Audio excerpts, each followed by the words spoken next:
Assalamualaikum warahmatullahi wabarakatuh. Perkenalkan, nama saya Syar Noran, NPM 21140200. Sini saya akan menjelaskan tentang benda-benda langit. Yang pertama yaitu komet. Benda langit yang disebut komet ini juga merupakan bagian tata surya. Komet sendiri adalah badan kecil di tata surya. Umumnya berukuran beberapa kilometer dan terbuat dari es volatil. Ciri-ciri komet adalah benda langit yang satu ini memiliki ekor yang khas. Yang selanjutnya asteroid. Di dalam tata surya terdapat sabuk asteroid yang terletak di antara orbit Mars dan Jupiter. Sabuk asteroid ini yang menjadi tempat berkumpulnya ribuan atau bahkan jutaan benda langit yang terdiri dari batuan dan mineral logam beku. Selanjutnya meteorit. Benda langit yang disebut sebagai meteorit adalah benda-benda kecil di tata surya yang ukurannya lebih daripada asteroid tapi lebih besar dari sebuah molekul.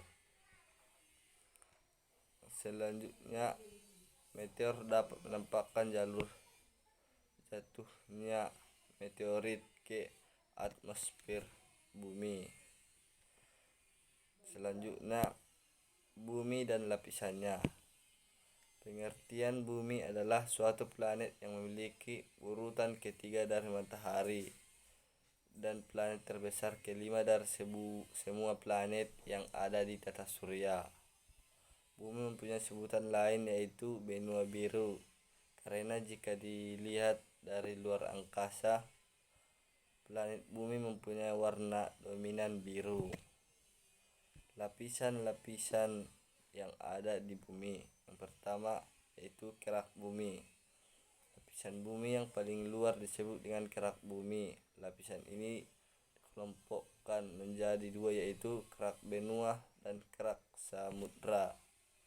Yang kedua, selimut bumi. Selimut atau selubung bumi lebih dikenal dengan sebutan mantel bumi. Letaknya berada di antara kerak bumi dan inti bumi. Ketebalan mantel bumi yakni 2900 km. Temperaturnya mencapai 3000 derajat Celcius. Dan ada juga lapisan litosfer. Lapisan litosfer ini merupakan lapisan terluar mantel bumi dengan ketebalan hingga 80 km.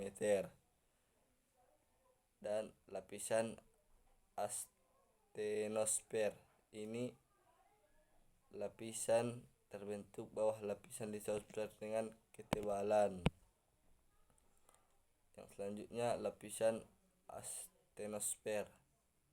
Lapisan astenosfer terbentuk di bawah lapisan litosfer dengan ketebalan hingga 100 sampai 400 km. Yang selanjutnya lapisan mesosfer. Lapisan mesosfer adalah lapisan terbawah dari mantel bumi. Ketebalan mencapai 2400 sampai 2700 km. Yang selanjutnya inti bumi.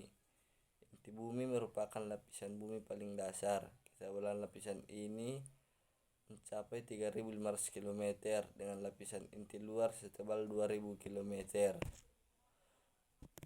Suhu di lapisan inti luar adalah 2200 derajat Celcius. Yang selanjutnya atmosfer.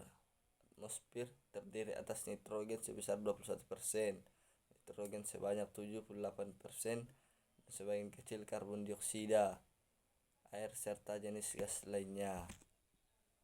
Dan ada juga litosfer. Lapisan litosfer seperti yang sudah dijelaskan sebelumnya mempunyai ketebalan 80 km. Selain itu, lapisan ini berupa lempeng yang terus bergerak karena adanya tenaga endogen. Yang selanjutnya yaitu biosfer. Biosfer merupakan lapisan yang menjadi tempat tinggal makhluk hidup, yakni berupa kumpulan ekosistem yang berada di bumi. Lapisan biosfer ini mencakup semua kehidupan makhluk di bumi beserta interaksinya dengan sesama maupun dengan lingkungan tempat tinggalnya. Selanjutnya soal ketiga yaitu sumber daya alam yang dapat dimanfaatkan dan tidak dapat dimanfaatkan. Yang dapat dimanfaatkan yaitu air, tanah, udara, hewan, tumbuhan, dan pertanian. Contoh sumber daya alam yang dapat diperbarui karena terus dibudidayakan dengan cara dikembangbiakkan. Dan ada beberapa contoh sumber daya alam yang tidak dapat diperbarui. Pertama, emas. Emas merupakan logam mulia yang keberadaannya sudah dikenal oleh semua orang. Yang kedua, besi, aluminium, minyak bumi, bahan bakar fosil, batu bara, dan material nuklir. Yang selanjutnya itu soal nomor 4, macam-macam bencana alam di Indonesia.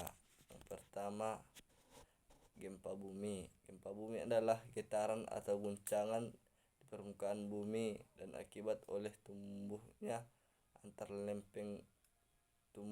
antar lempeng bumi, patahan aktif, runtuhan batuan atau aktivitas gunung api. Yang kedua, letusan gunung api. Letusan gunung api adalah bagian dari aktivitas vulkanik yang juga dikenal sebagai erupsi. Yang ketiga, tsunami. Nama bencana tsunami diambil dari bahasa Jepang yang artinya gelombang ombak lautan. Tsunami adalah rangkaian gelombang ombak lautan raksasa yang terjadi karena pergeseran di dasar laut akibat gempa bumi. Yang selanjutnya, tanah longsor. Tanah longsor adalah salah satu jenis gerakan massa tanah atau batuan atau juga campuran keduanya yang keluar lereng akibat kestabilan tanah yang terganggu atau batuan penyusun lereng. Selanjutnya, banjir. Banjir adalah peristiwa terendamnya suatu daerah atau daratan karena naiknya volume air. Yang selanjutnya, banjir bandang. Banjir bandang adalah banjir yang datang tiba-tiba dengan debit air besar karena terbendung aliran sungai pada alur sungai. Selanjutnya, kekeringan.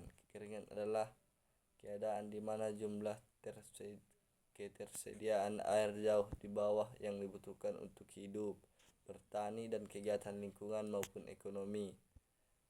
Selanjutnya, angin puting beliung. Angin puting beliung adalah angin kencang yang datang dengan tiba-tiba. Terdapat pusat dan gerakan melingkar seperti spiral dengan kecepatan 40 sampai 50 km per jam.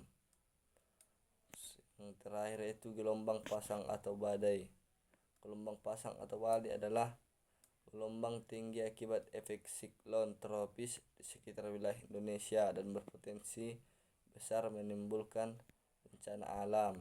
Indonesia memang bukan wilayah lintasan siklon tropis, tetapi keberadaan siklon tropis bisa berpengaruh besar pada terjadinya angin kencang dan gelombang yang tinggi. Mungkin cukup sekian video penjelasan dari saya. Kurang dan janggalnya saya mohon maaf. Assalamualaikum warahmatullahi wabarakatuh.